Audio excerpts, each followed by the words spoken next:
Okay, my friends, this should be very interesting. I just got this from my good friend in Bahrain, Robert, who is told me to look into this ancient DNA that they found. They say it's the oldest DNA ever found. Discovery 2 million-year-old DNA in Greenland reveals new details about ancient life. Well, I'm going to show you the things I have found that are also DNA tested that reveal things that people are having a hard time accepting. So let's look into this. Okay, my friends, this should be very interesting. I saw this article about the world's oldest DNA on record, 2 million years old, reveals Greenland's lost world. So I was looking into it a little bit. I got a email from a friend today saying here was something from PBS, the public broadcast system, that was looking into this. And I have a lot to say about this. I'd love to be involved. This was DNA tested. This is a human lung. That's human. And it's what's called soft tissue preservation. And I understand the process, and I understand why it happened, and how these soft tissues became solid rock. This still has what they call fascia, pleura. It's a coating of rubber that coats the lung. That's where the bloody investment is, at the bottom of the lung. And I took DNA out. You have to drill into the deep inside, and you get the blood. I mean, literally blood. Some of my rocks are, you couldn't tell the difference between meat if you put that on a plate, and I did. You can't tell the difference between a new piece of meat and that one. You put a little wet on there and it turned nice and red. This, of course, is a bone, and it's turned into a stone, and there still is a bone. And that is the last little bit of bone right there in this stone. Everything turned into stone in this area, even a goose. That's my friend Caesar the goose, Caesar Augustus. And there's his feather pattern and everything. And I understand the process, and I'd love to discuss this with the people that are doing this here. So anyway, let me show you a little about what they did and what I did, and let's compare notes. You know, I got to be honest with you, the crazy thing is, nobody's realized that this soft tissue could turn into stone until I discovered. I discovered and named mud fossils, and I decided I would have to start a mud fossil university to convey this information, because it's not been allowed to be spoken about. That's why I'm sort of interested in having somebody engage me and say, no, Roger, you're wrong, or I'm right. But I'm going to tell you what, right now I'm deciding now, I think I will get a whole batch of DNA tests done on my ancient no-toes, which are human-ish. That's a human-ish foot. It almost looks like it has a soul built into it, but that's not. This is all the body of the creature. This is leather, but it's leather not from a shoe, it's leather from a guy's foot. They're called no-toes, I call them. Inside there's springs, and the tendons are not in here. We have some of these that are so eroded you can see deep inside, and see there's a set of springs that cause this thing to, the front of the foot, to be able to do this. That's where the tibia sits down here. And the fibula sits right on the side, but the fibula only has a couple of little tendons that hold it up. So the tendons go bad, and then it falls right off. But these are no-toes. We have a substantial number of these. So I think this should be looked into. I mean, that's a bone. And again, I can get DNA out of these. I have actually literally blood coming out. I'll show you that, and then we'll go into his research. Okay, these tests are online. This is from Helix Biolab. Excellent people to work with. And I know he took some heat for doing this, because nobody wanted to see these ancient creatures. You know, it sort of upset a lot of the research, let me put it that way, which I found they were very, very hostile to me. And I had 3 things tested, and it all came back very, very solid, certain that it was DNA, excellent quality DNA sequences, Homo sapien mitochondrial B and D loop. And this was 7 years ago, and they did all of it, the whole panel. But it's only for the mitochondrial side. Now, but it's absolutely, I said, are you certain this is, no question whatsoever, human DNA? No question.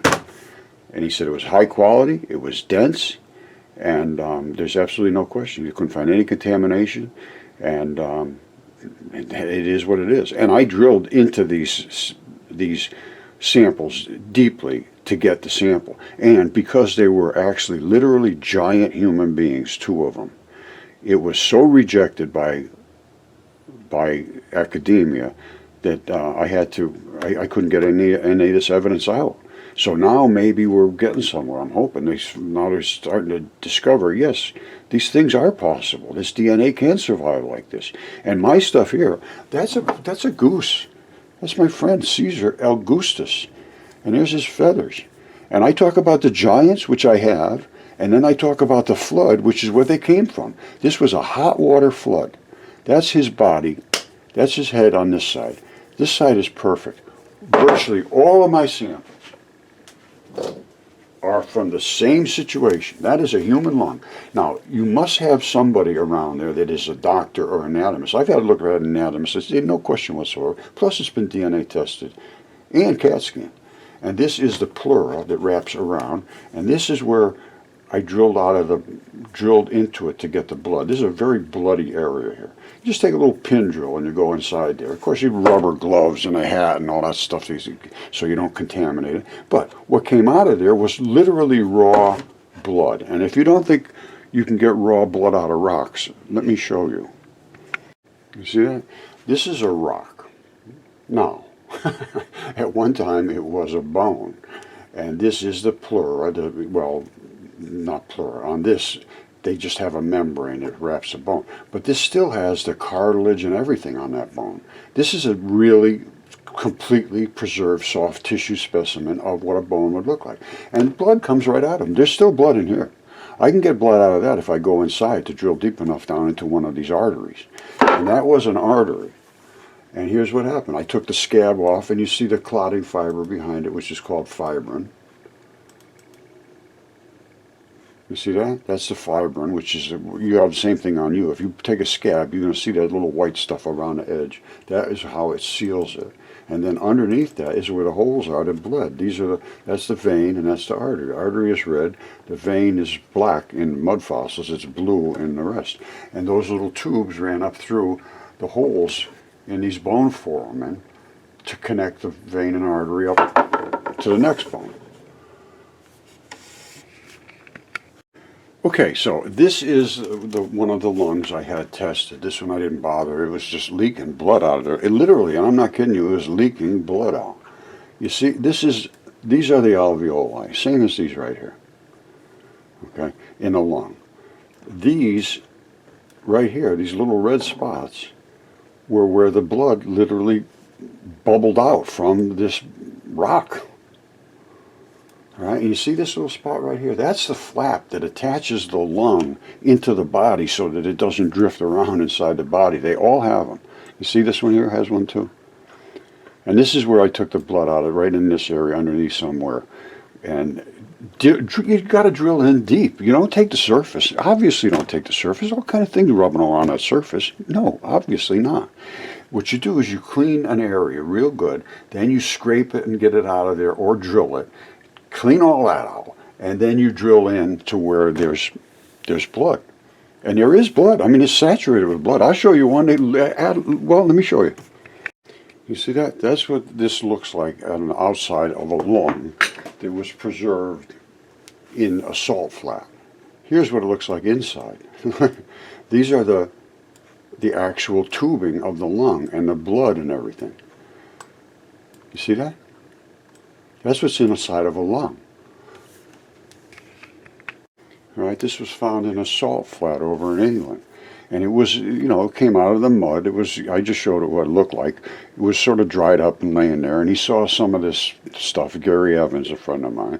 And he said, well, I'll take it home. And after he broke it open and put a little water on here, here's what he found. That's all blood. That's literally blood. Now, because it was in a salt flat, salt has an affinity to disassociate molecules.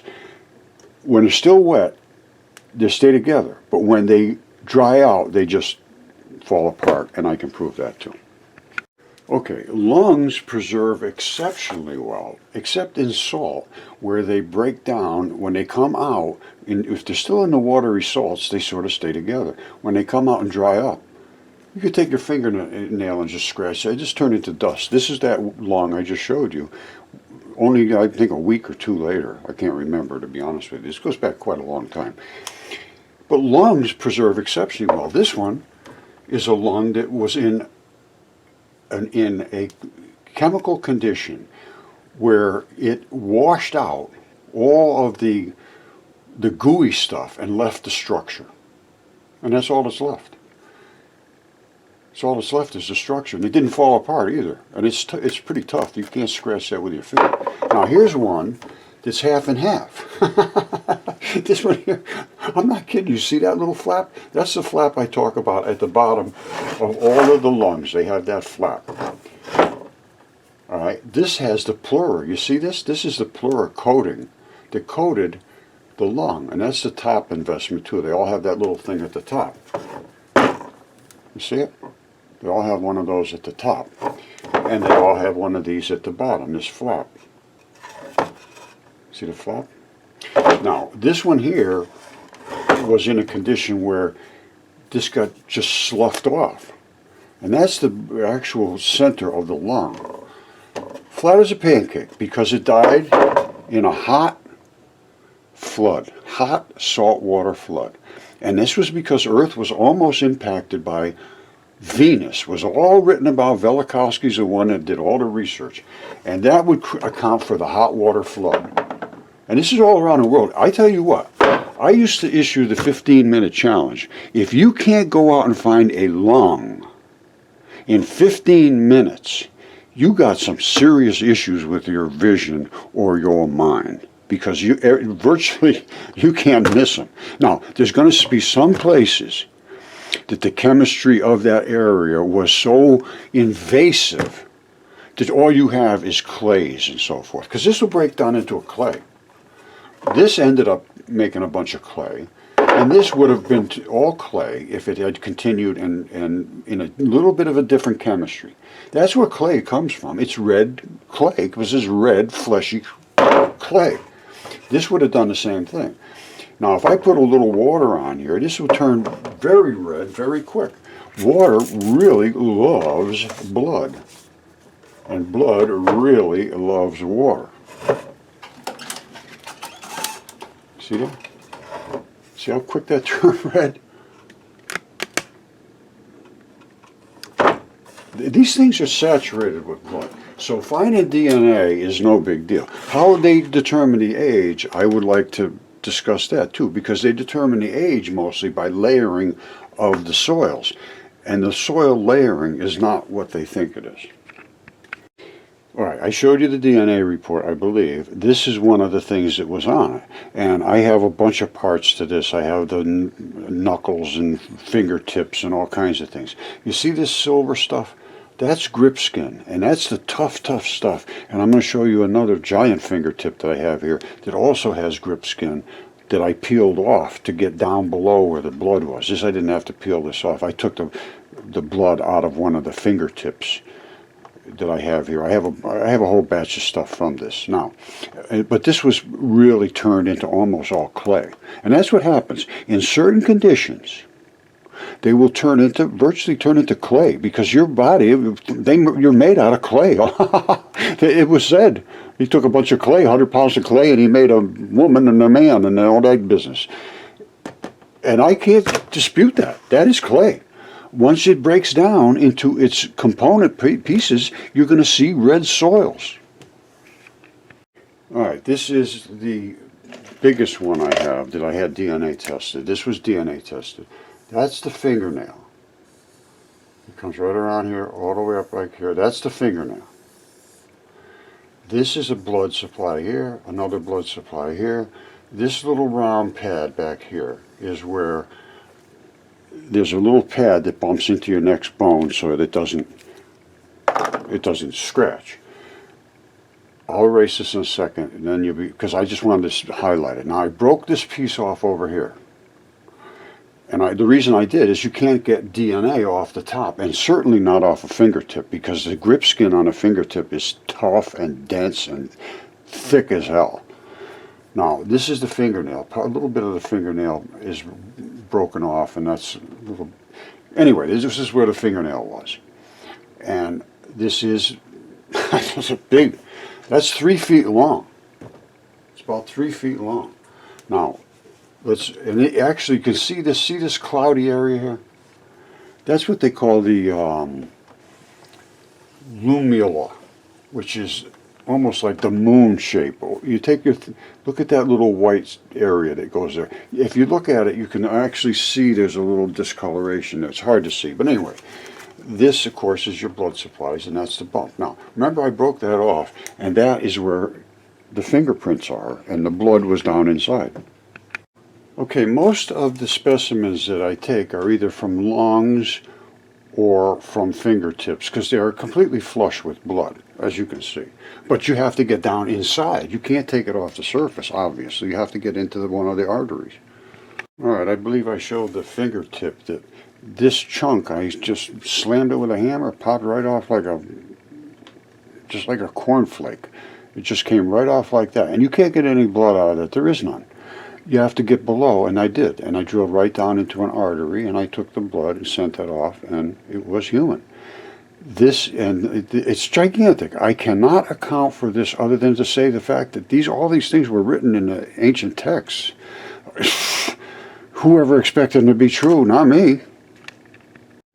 Looking to me like all this stuff was true. They show a lot of these giants. Alright, this is by Muhammad Abdu, a guy who makes a massage for Giant King on his legs. I think he's more washing his feet, but he's certainly doing something to a giant. Okay, my friends, I think I presented a very good proposition for what I claim. And I want you all to have a wonderful holiday. Please contact me. Anybody that's a researcher, somebody with a little clout that can understand what I'm presenting. I have the chemistry. I have a very good core group that we have all the expertise we need. We don't have any money. And there's a lot of things we don't have. We don't have any status. But we have the evidence. I thought that was the most important part, but I don't think it is anymore. Anyway, have happy holidays and a mud fossil New Year to all. Don't forget, I'm easily contactable.